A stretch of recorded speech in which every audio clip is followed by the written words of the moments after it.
Hello students, today I am going to start 12th class physics first chapter electric charges and field का एक important topic जो Gauss law का application है। आज वो derivation देखने वाले हैं इस वीडियो में और इस डेरिवेशन का इंपॉर्टेंस बहुत है क्योंकि इसमें से जो मैं एक आर्टिकल लेने वाला हूँ उस पर बेस्ड क्वेश्चन जरूर आते हैं। इस साल भी आपने देखा होगा, अगर किसी के पास 12th का पेपर आपको मिल जाए तो आप उसमें देखोगे कि आपको दो प्लेन शीट मिलेंगी और उसके बीच में या उसके साइड में लेफ्ट साइड या राइट साइड आपको इलेक्ट्रिक फील्ड इंटेंसिटी फाइंड करना है। अगर स्टूडेंट नहीं आता होगा तो ये वीडियो आपको जरूर सिखा देगा। तो ओके स्टूडेंट्स, तो करते हैं वीडियो की शुरुआत और समझते हैं क्या होता है डेरिवेशन और क्या आर्टिकल में लेने वाला हूँ। ये सेकेंड एप्लीकेशन है गॉस लॉ का। ओके स्टूडेंट्स, तो मैं बता देता हूँ, आज मैं लेने वाला हूँ electric field intensity due to infinite uniform charge thin plane sheet. Okay students, shortcut में आप ये समझ सकते हो कि आपके पास एक infinite very thin infinite plane sheet है और उसकी वजह से आपको इलेक्ट्रिक फील्ड इंटेंसिटी किसी पॉइंट पे फाइंड करनी है और वो कैसे फाइंड करोगे वो मैं आपको सिखाने वाला हूँ। और स्टूडेंट्स, इस वीडियो में आप क्या जानोगे, आपको मिलेगा formula for thin plane sheet. ये फॉर्मूला होता है फॉर थिक प्लेन शीट। अगर वो थिक प्लेन शीट होगी, अब आपको समझना होगा यहाँ पे थिन क्या होता है और थिक क्या होता है। तो मैं वीडियो में जैसे जैसे आगे बढ़ेगा मैं आपको क्लियर करता जाऊंगा। और ये इंपॉर्टेंट पार्ट है, आपको ग्राफ देखना है अच्छे से कि ग्राफ क्या होता है, क्योंकि यहाँ से क्वेश्चन बनता है 1 मार्क्स का और यहाँ से बनता है 3 मार्क्स का। तो ये 3 मार्क्स का क्वेश्चन है और ये 1 मार्क्स का क्वेश्चन यहाँ से बनता है। और बोर्ड के लिए तो इसका डेरिवेशन इंपॉर्टेंट है ही, कभी फर्स्ट एप्लीकेशन आता है कभी सेकंड एप्लीकेशन आता है, तो आपको दोनों अच्छे से प्रिपेयर हो जाएंगे। मैंने फर्स्ट एप्लीकेशन को ऑलरेडी यूट्यूब पे अपलोड कर दिया है, ये भी अपलोड आज के बाद हो जाएगा। ओके स्टूडेंट्स, तो समझते हैं डेरिवेशन। तो आपको पहले लेना है स्टूडेंट्स एक इन्फिनाइट थिन प्लेन शीट। तो मैंने कुछ ऐसी शीट आपको बना दी। ये आपके पास एक थिन प्लेन शीट हो गई। This is the thin plane sheet and इस पे चार्जेस कैसे हैं, इस पे ऐसे चार्जेस मैंने दिखा दिए।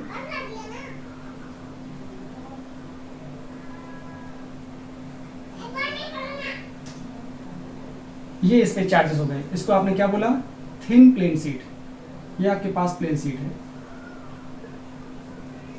ओके स्टूडेंट्स, अब आपको क्या करना है, इस प्लेन शीट से आर डिस्टेंस पे क्या फाइंड करना है, आर डिस्टेंस पे स्टूडेंट आपको फाइंड करना है इलेक्ट्रिक फील्ड इंटेंसिटी। तो आप क्या करोगे, इस प्लेन शीट से आर डिस्टेंस पर एक पॉइंट ले लोगे। इस पॉइंट पर आपको स्टूडेंट क्या करना है, मैंने ये पॉइंट ले लिया, क्या ये पॉइंट ले लिया मैंने, पी पॉइंट ले लिया। ओके, और सेम डिस्टेंस उतनी ही दूरी पर एक पॉइंट आप इस साइड में ले लीजिए, यहाँ पर भी आपको पी डैश मिल जाएगा। यहाँ पर भी इलेक्ट्रिक फील्ड इंटेंसिटी फाइंड करनी है। तो पहले मैं आपको इसका फील दिला दूं। अगर आपके पास कोई प्लेन शीट है, आपको क्या बोलना है कि ये इन्फिनाइट लेंथ की है। इन्फिनाइट ऐसा नहीं कि इन्फिनाइट का मतलब बहुत बड़ी है, बहुत बड़ी सेंस का मतलब नहीं है। अगर आप सपोज करो आपके पास ये बुक है, अब बुक के लिए क्या करोगे, इस बुक के पास अगर कोई पॉइंट छोटा सा यहाँ कोई पॉइंट ले लो, क्योंकि ऑब्जर्वर पॉइंट पे डिपेंड करता है कि कहाँ से आप उसको ऑब्जर्व कर रहे हो। अगर ऑब्जर्व पॉइंट यहाँ पे है, इसे बहुत थोड़ी दूरी पे है, मान लो 2 सेंटीमीटर पे है, तो ये जो सीट होगी, ये जो सरफेस होगा इस बुक का, वो क्या करेगा, ये वर्क करेगा as a infinite plane sheet for 2 centimetre point. जो 2 सेंटीमीटर पॉइंट पर होगा, 2 सेंटीमीटर पे जो पॉइंट आप लोगे उसके लिए ये सीट इन्फिनाइट हो जाएगी। इन्फिनाइट का मतलब ये तो नहीं हुआ कि बहुत बड़ी सीट है। ओके, ये डिपेंड करता है कि पॉइंट ऑफ ऑब्जर्वेशन से आप कहाँ से ऑब्जर्व कर पा रहे हो। ओके स्टूडेंट्स, तो मैंने एक इसको डिमॉन्स्ट्रेट करने के लिए एक सीट एज्यूम की है। तो आप देखोगे कि ये आपके पास एक सीट है। ओके स्टूडेंट्स, और इस सीट पर क्या है, सारे चार्जेस डिस्ट्रीब्यूट हैं। यहाँ पे मैंने प्लस प्लस चार्जेस लिए हैं, आप नेगेटिव चार्जेस भी ले सकते हो। तो ये आपके पास एक सीट हो गई। इस सीट से मुझे क्या करना है, कुछ डिस्टेंस पर, आर डिस्टेंस पर क्या फाइंड करना है, इलेक्ट्रिक फील्ड इंटेंसिटी फाइंड करनी है। तो मैंने जो यहाँ पे सीट दिखाई है वो ऐसे दिखाई है, और ये होगी क्या, ये सीट कुछ ऐसी होगी स्टूडेंट। कैसी होगी, ऐसी सीट होगी। तो ऐसी सीट होगी, तो मैंने इस सीट को क्या किया, इस सीट से मैंने कुछ डिस्टेंस पर एक पॉइंट ले लिया। सपोज कर लीजिए मैंने ये पॉइंट यहाँ पे लिया, तो ये पॉइंट इस प्लेट से बहुत कम दूरी पर है।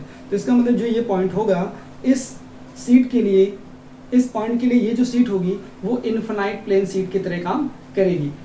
और अच्छा समझना है तो ये समझ सकते हो कि ये जैसे पूरा बोर्ड है, इस बोर्ड के लिए अगर मैं यहाँ पर कहीं छोटी सी एक चींटी बना दूँ, आप क्या देखोगे, इस बोर्ड के लिए, इस बोर्ड पर ये चींटी क्या फील करेगी कि इसके लिए ये बोर्ड बहुत बड़ा है। मतलब उस कंडीशन पर आपको, इस चींटी को ये फील होगा कि ये बोर्ड बहुत इनफिनाइट लेंथ का है। ओके, तो ये कंसीडरेशन रखना है आपको कि जो पॉइंट लोगे सीट से वो बहुत कम डिस्टेंस पे लोगे, ताकि उस पॉइंट के लिए वो sheet as a infinite plane sheet work करे। इतना काम समझ में आ गया। तो मैंने ये पॉइंट यहाँ ले लिया। जैसे ये सीट थी, उस सीट को आप ऐसा समझो, इधर भी पॉजिटिव चार्ज, इधर भी पॉजिटिव चार्ज, मैंने इसको यहाँ पे रख दिया। अब देखो कि ये वाला जो पॉइंट यहाँ दिख रहा है, ओके स्टूडेंट्स, ये जो मैंने पॉइंट लिया है, सपोज किया ये पॉइंट यहाँ पे है और उतनी डिस्टेंस पे मैंने एक पॉइंट यहाँ पे भी ले लिया। ओके, अब आपको समझना है कि कैसे हम इस पे गॉस लॉ अप्लाई करें, क्योंकि हम तो चाहते हैं इस पॉइंट पर क्या, हम चाहते हैं इलेक्ट्रिक फील्ड फाइंड करना। तो यहाँ पर इलेक्ट्रिक फील्ड फाइंड करना है तो हम डायरेक्टली गॉस लॉ नहीं लगा सकते। लगा सकते हो आप? कुछ लोग सोच रहे होंगे हाँ लगा सकते हैं। क्यों नहीं लगा सकते? क्योंकि ये एप्लीकेशन ही गॉस लॉ है, ये गॉस लॉ का एप्लीकेशन, इसलिए लगा सकते हैं। लेकिन याद रहे, आप ऐसे नहीं लगाओगे। पहले गॉस लॉ लगाने से पहले ये श्योर हो जाओ कि जो चार्जेस हैं वो कैसे हैं, वो बाउंडेड है कि नहीं, चार्ज क्लोज्ड है कि नहीं। यहाँ पे चार्जेस क्लोज्ड नहीं है, तो स्टूडेंट पहले आपको चार्जेस क्लोज करने पड़ेंगे। तो मैंने क्या किया, जैसे ये सीट आप देख रहे हो, इस सीट पर तो मैंने क्या किया, एक सर्किल बना दिया। ये मैं एक ऐसा सर्किल बना देता हूँ। तो मैंने एक क्रॉस सेक्शन का मैंने एक सिलेंडर बना दिया और उसी सिलेंडर को मैं यहाँ तक बना सकता हूँ, वैसे ही इधर भी बना सकता हूँ। तो क्या करूँगा मैं, यहाँ पर एक क्रॉस सेक्शन का मैंने एक सिलेंडर एज्यूम कर लिया, यहाँ पर भी एक क्रॉस सेक्शन का सिलेंडर बना दिया, यहाँ पर भी एक क्रॉस सेक्शन का एक सिलेंडर बना दिया। अब क्या करना है, मुझे इसको ज्वाइन करना है। अब इसको आप ज्वाइन करोगे, क्या देखोगे, यहाँ पर ज्वाइन करोगे स्टूडेंट, तो ये चीज़ यहाँ तक आते आते ये ऐसे जाएगी। और इसको भी सही कर लो थोड़ा सा, यहाँ सही करोगे तो ये कुछ ऐसा आएगा। ओके, तो इसका भी क्रॉस सेक्शन क्या हो गया, इसका क्रॉस सेक्शन ए हो गया, इसका भी क्रॉस सेक्शन ए हो गया। ये क्रॉस सेक्शन क्या है, ए है। इसका भी क्रॉस सेक्शन कितना है, ये क्रॉस सेक्शन ए हो गया। तो मैंने एक क्रॉस सेक्शन का एक सिलेंडर एज्यूम कर लिया। क्या कर लिया, ये एज्यूम्ड सिलेंडर है, एज्यूम्ड सिलेंड्रिकल सरफेस है।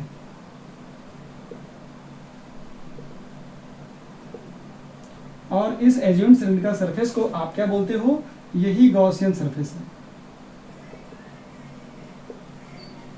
ओके स्टूडेंट, तो यहां तक की बात आपको समझ में आ गई। एक चीज और समझनी है, यहाँ पे, यहाँ पर जो चार्जेस हैं वो प्लस प्लस है।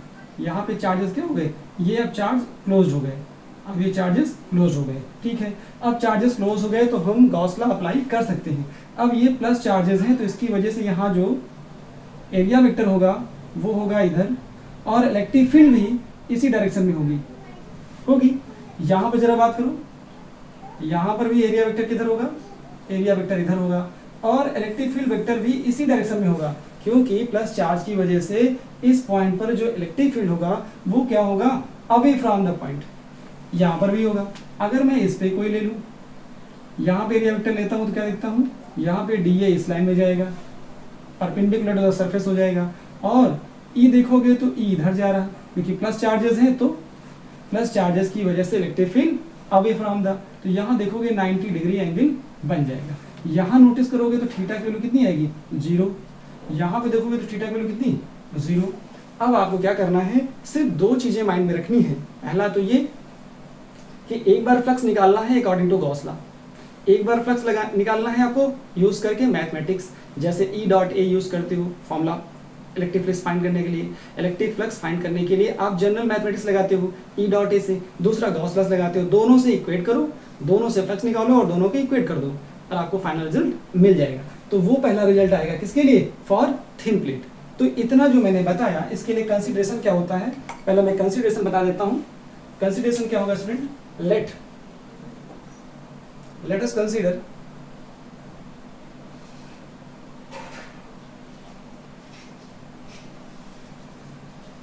a very thin infinite plane sheet having charge density sigma. ये आपने यहां तक ले लिया। अब आप क्या चाहते हो? We want to find electric field intensity at point P at a distance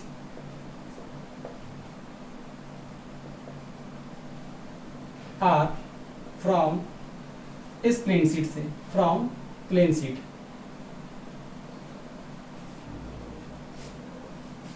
तो ये कंसीडरेशन हो गया आपका। इस प्लेन शीट से R डिस्टेंस पे आपने एक पॉइंट ले रखा है, ये इधर, ये भी R डिस्टेंस पे ही एक पॉइंट है। ओके, अब क्या करना है? अब आपको फाइंड करना है तो कुछ एजम्पशन करना पड़ेगा। For this we draw a cylindrical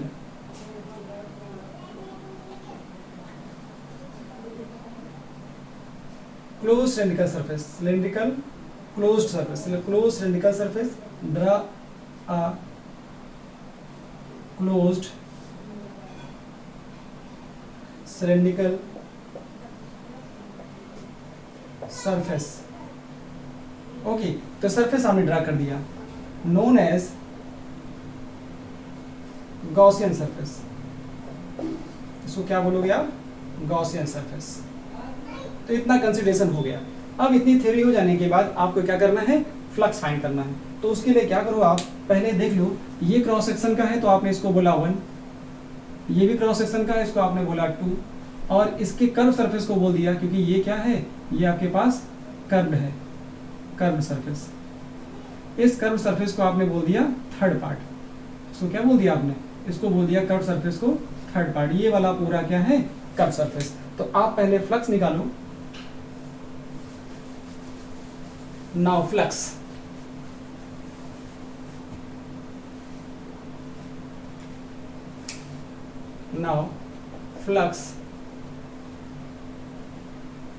through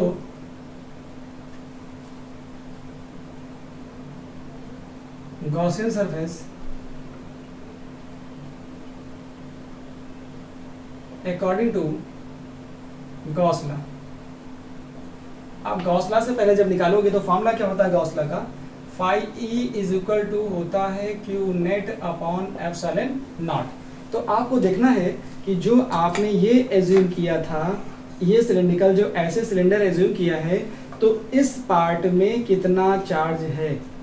okay student, तो ये जो आपने एज्यूम कर रखा है कि इतने ए क्रॉस सेक्शन का जो सिलेंडर एज्यूम किया उस पर कितना चार्ज है, तो आप देखोगे, आप यूज करोगे तो क्या आएगा यहाँ पे? Using surface charge density. Formula क्या होगा इसका? Sigma equal to Q net upon कितने क्रॉस सेक्शन एरिया का है? इसका क्रॉस सेक्शन एरिया ए है, तो आप देखोगे ए आ गया, तो यहाँ से क्यू नेट की वैल्यू कितनी आई? सिग्मा ए आ गई। अच्छा, यूज करो, देयरफॉर कितना आएगा? फाई ई की वैल्यू आ गई sigma A upon epsilon not. ये इक्वेशन आपको फर्स्ट मिल जाती है। जब फर्स्ट इक्वेशन मिल जाती है तो क्या करना है अब आपको फ्लक्स निकालना है। Flux through Gaussian surface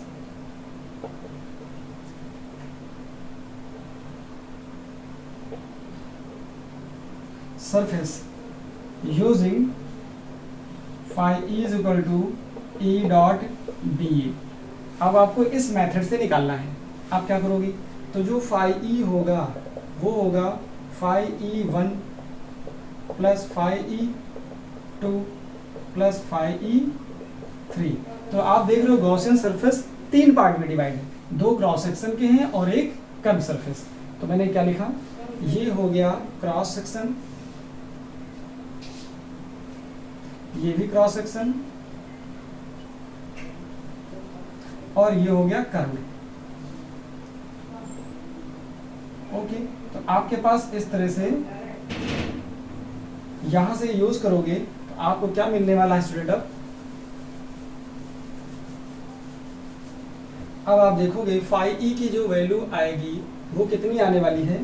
phi E की वैल्यू देखोगे तो यहाँ पे काउंट करोगे तो ई और डी ए सेम है, तो यहाँ से रिजल्ट क्या आ गया? क्लोज इंटीग्रेशन ई डी ए कॉस 0 प्लस 2 के लिए देखोगे तो यहाँ भी सेम कंडीशन है, क्लोज इंटीग्रेशन ई डी ए कॉस 0 प्लस आप कर्व सरफेस पे देखोगे तो वहाँ पे क्या है? क्लोज इंटीग्रेशन ई डी ए कॉस 90। अब कॉस 90 के टर्म 0 हो जाएगा तो छोड़ देंगे, यहाँ से रिजल्ट 0 आने वाला है इसका, तो ये रिजल्ट क्या हो गया? दोनों सेम हो गए। यहाँ से close integration E D A आएगा और यहाँ से close integration E D A आ गया, तो ये ऐड करोगे तो 2 आ जाएगा, close integration E D A. अब आप देख रहे हो जितनी इलेक्ट्रिक फील्ड यहाँ पे उतनी इलेक्ट्रिक फील्ड यहाँ पे है, इसका मतलब ई कांस्टेंट हो गया। यहाँ लिखोगे since E is constant, E is constant, अगर कांस्टेंट है तो बाहर ले आओ, तो 2e क्लोज इंटीग्रेशन डी आ गया।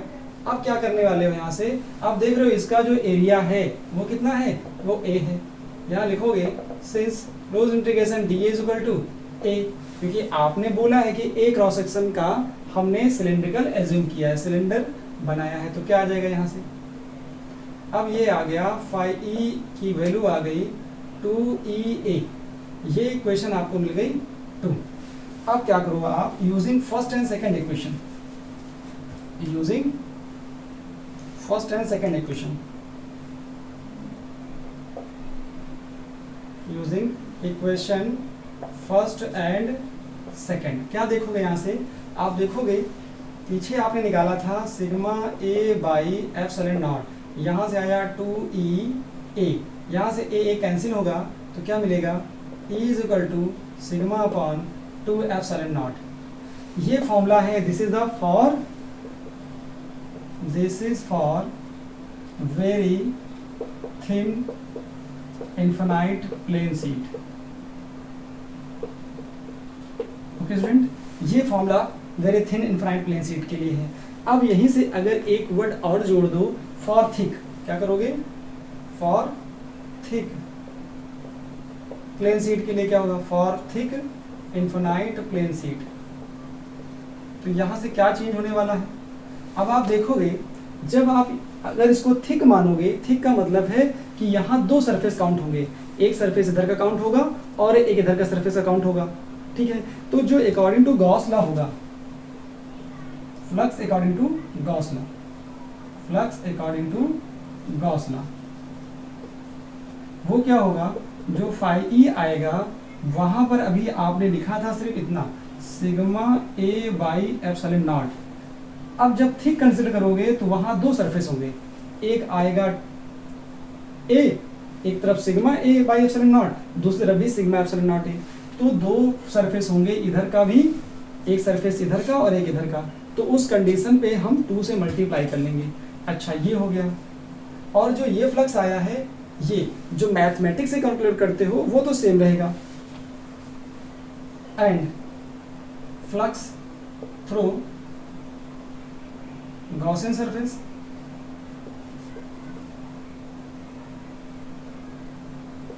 Using phi E is equal to E dot D A. तो यहाँ से क्या निकलने वाला था? यहाँ से आने वाला था ई इज इक्वल टू जो आया है ऊपर का आपका 2e a आ गया, तो वैल्यू ये हो गई। अब दोनों सेम कर दो, आप क्या कर दो? दोनों का सेम कर दो, तो रिजल्ट क्या मिलने वाला है?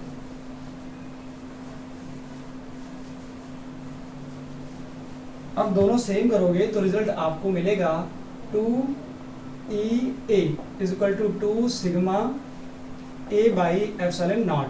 तो यहाँ से 2a कैंसिल, तो e इज इक्वल टू आएगा sigma upon epsilon naught. This is for thick infinite plane sheet. तो स्टूडेंट आपके पास 2 डेरिवेशन हो गए, एक थिक के लिए भी हो गया और एक थिन के लिए हो गया। यहां से एक क्वेश्चन बनता है, पहले मैं आपको क्लियर कर दूं। सपोज करिए आपके पास कोई ऐसी सीट है, ओके, और ये पार्शियली चार्ज है, और मैं इस शीट से आपसे पूछूं, यहाँ पर r डिस्टेंस पे 5 सेंटीमीटर डिस्टेंस पे मैंने बोल दिया कि 20 न्यूटन पर कूलाम इलेक्ट्रिक फील्ड इंटेंसिटी है ड्यू टू दिस प्लेट। अब मैं पूछ रहा हूँ इसी प्लेट के मिड से, इसी प्लेट से 10 सेंटीमीटर पर इलेक्ट्रिक फील्ड क्या होगा।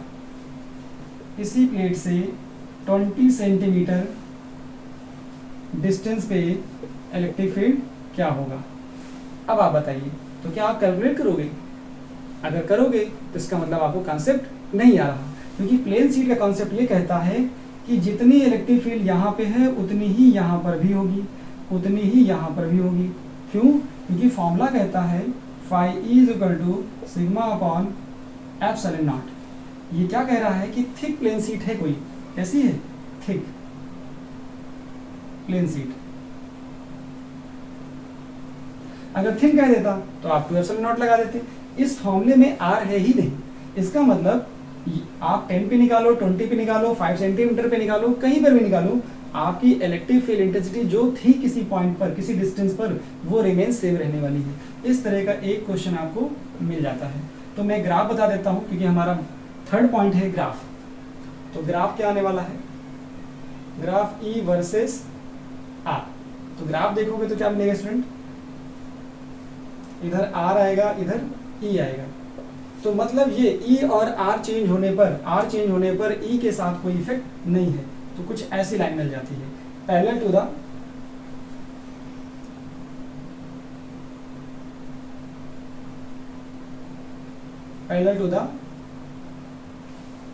X axis. ये R है एक्स एक्सिस पे, parallel to the X axis. तो यहाँ आ गया, ये वाई एक्सिस है, और वाई एक्सिस पे क्या है? यहाँ पे E है, यहाँ पर R है। ये ओरिजिन हो गया। इस तरह से देखोगे कि जो E आएगा वो independent of, that is E independent of R, मतलब E R से इंडिपेंडेंट है स्टूडेंट। तो इतना नोट कर लोगे आप। अब मैं बात करता हूँ आपसे 4th नंबर की। कैसा क्वेश्चन आप बनता है इस टॉपिक पे रिलेटेड, और ये आपके लिए बहुत इंपॉर्टेंट है जानना यहाँ पर। तो मैं 2 शीट आपको बना के दिखाता हूँ।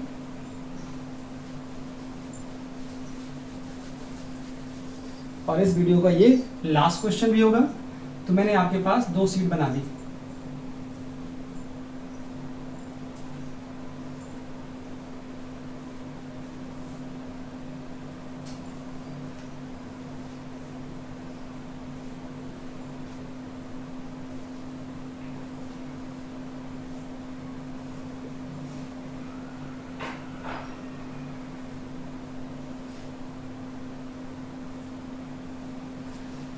यहाँ पर सरफेस चार्ज से सिग्मा 1, यहाँ पर सरफेस चार्ज से सिग्मा 1, यहाँ पर सिग्मा 2। और एक बार मैं दोनों प्लेट प्लस प्लस ले लेता हूँ, और ये सारी प्लेट्स कैसी हैं? थिक हैं। यहाँ भी थिक है, यहाँ भी थिक है।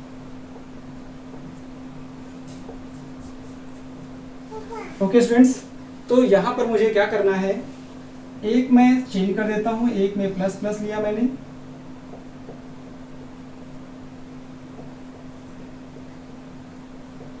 एक में मैं माइनस माइनस लेता हूं। ओके स्टूडेंट्स, अब मैं आपको 3 पॉइंट देता हूं। ओके, एक पॉइंट देता हूं मिड में, एक पॉइंट देता हूं यहां पर, एक पॉइंट देता हूं यहां पर।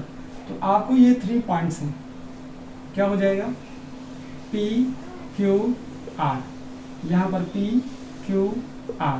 क्वेश्चन ये हो गया, find electric field intensity at point P Q R between the thick infinite plane sheet having surface charge density